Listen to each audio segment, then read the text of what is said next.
Welcome to Prophix for Senior Living. For senior living communities, decision-making is everything.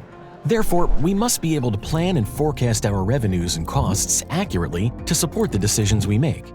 Today, spreadsheets and manual manipulation only cause confusion and restrict planning flexibility.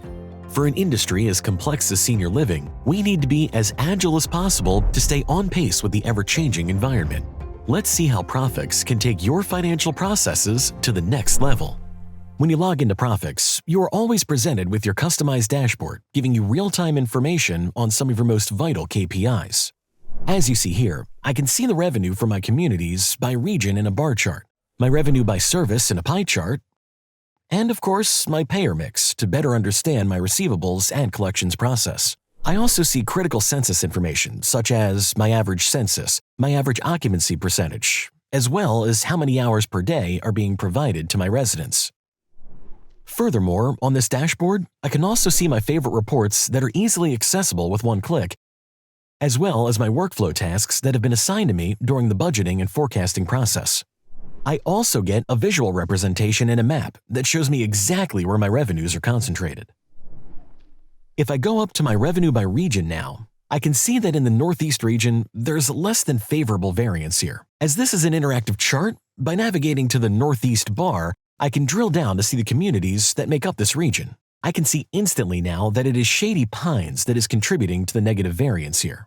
With one click, it's clear that Shady Pines is the biggest contributor to this less than favorable variance. To get additional insights into Shady Pines, I can right-click on the bar and produce a report that provides me with a guided path to analysis. From the report now, I can right-click on the variance number and analyze it.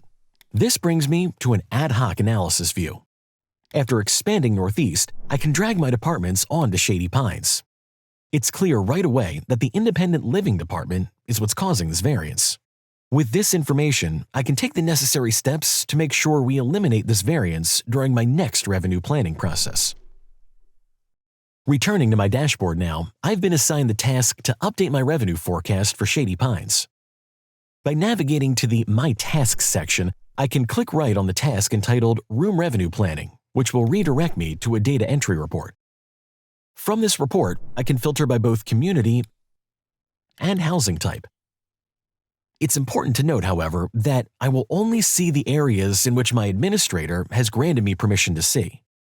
Looking at this report now, to drive revenue growth, I would like to increase the room rate that I'm charging my residents. For the first 6 months, let's go ahead and increase the rate by 10%. As our census has been aging rapidly, I also expect our admissions will grow. Let's increase those numbers by 25%. Perfect.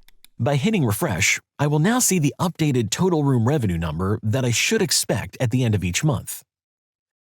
Excellent. Those revenue numbers look a lot better. I would also like to plan for higher capacity further into the year. By right-clicking the template, I can go directly to a capacity planning template. From here, for the last 6 months, I can right-click and hit Adjust Data and increase my capacity by 10%. Perfect. By hitting refresh, I can rest assured it's accounted for in my forecast. The next step is to plan my staffing costs. To fill out my staff planning, again, I can go to the task assigned to me right on my dashboard. From here, I can update the number of nurse hours per shift. Now, my company has a policy that we need to keep our hours per resident day above 3.75, so I've created a rule set for the cell to turn red whenever that number falls below the threshold. To reach that number between February and August, I will go ahead and increase my nurse hours per shift. Let's add 9 hours to shift 1.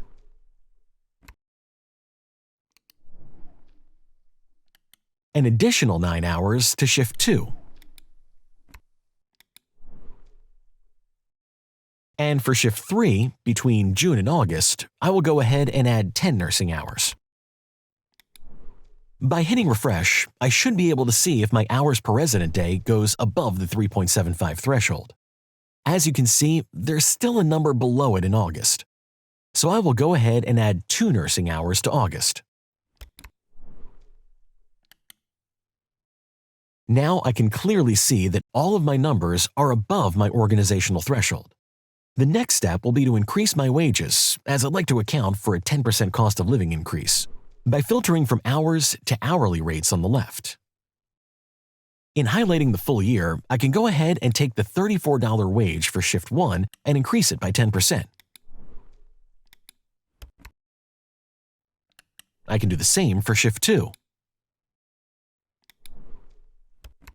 And for Shift 3, because it's the night shift, I will go ahead and increase it by 12%. To ensure it's accounted for in my forecast, let's hit refresh.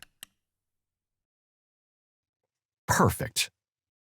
Now I feel a lot more comfortable with my revenue and cost forecast. With agile forecasting capabilities, I'll be able to monitor my KPIs right on my dashboard and easily make any changes in the future.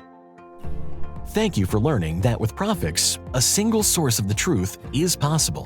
When you have confidence in your decision due to more accurate forecasts, you can get deeper insights into your top line, better control over your costs, and ultimately become more profitable.